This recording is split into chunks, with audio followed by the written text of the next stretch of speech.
It's funny because Aja Wilson posted a photo of her first signature shoe on Instagram with the caption, "No leaks." It's a short but very loaded description. Nike understands how leaks ruin their game plan, and so keeping the Nike A1 from being leaked has most likely been a priority. Good job, Nike. But anyway, Nike has officially unveiled Aja's first signature shoe, Nike A1 in the pink Aura colorway. It's all over the internet, so your favorite YouTuber probably has already posted the usual introductions. Tech specs, design inspiration, all that good stuff. Go watch them. I'm equally interested though about how Nike packaged its press release for the shoe because this one is often overlooked. Of course, Nike will say all the good things about the shoe, which is perfectly normal.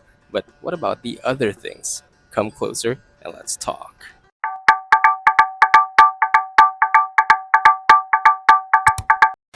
Nike's press release begins with a quick rundown of Age's accolades before the signature shoe came about.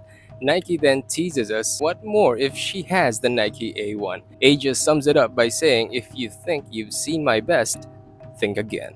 So the shoe was 2 years in the making, and Age says that the shoe is worth the wait because if we are to believe Nike, the shoe is said to be both versatile and comfortable, and not only for Aja herself but also for the young hoopers out there. That's because the shoe will also come in kid sizes. It's the classic approach to starting the sneaker fan base young. It's Nike investing in touching base with the younger generation who will be their main market for Aja's shoes in the future. But for now, here's what the shoe has to offer.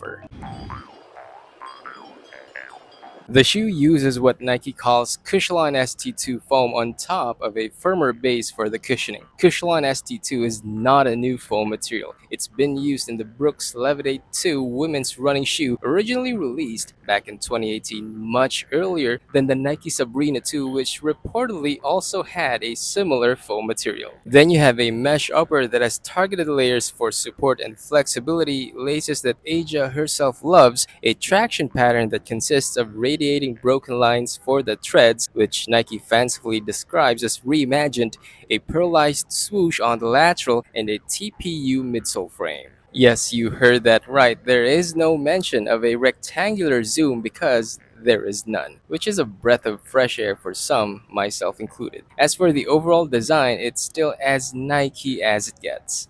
Here's why. Don't get me wrong, the shoe has Easter eggs that give nod to Age's personal identity. The logo on the tongue and Celtic symbols on the back, the pearl motifs, some post-game quotes, her grandma's message, among others. But it feels like that's all they are, Easter eggs and not really the highlight of the shoe. They feel like they're not really integral to the sneaker. Remove these details and the shoe remains as it is for the most part. This is why numbered Jordans have been the epitome of signature shoes. That's because the silhouette and overall design of numbered Jordans have been heavily inspired by MJ's identity, except maybe for the Air Jordan 1 and everything that came after the Air Jordan 18. It's been the benchmark for signature shoes over the years, but I think it's not yet fair to compare the A1 with the Jordan line.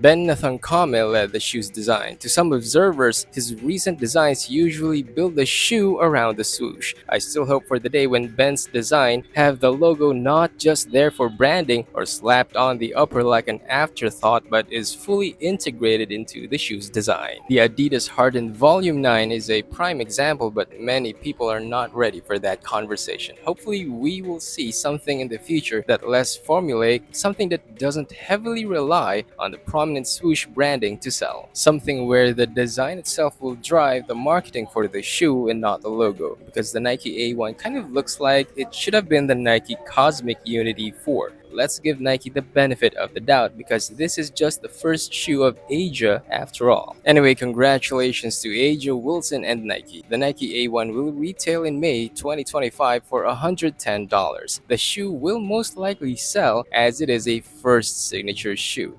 Let me know what you think.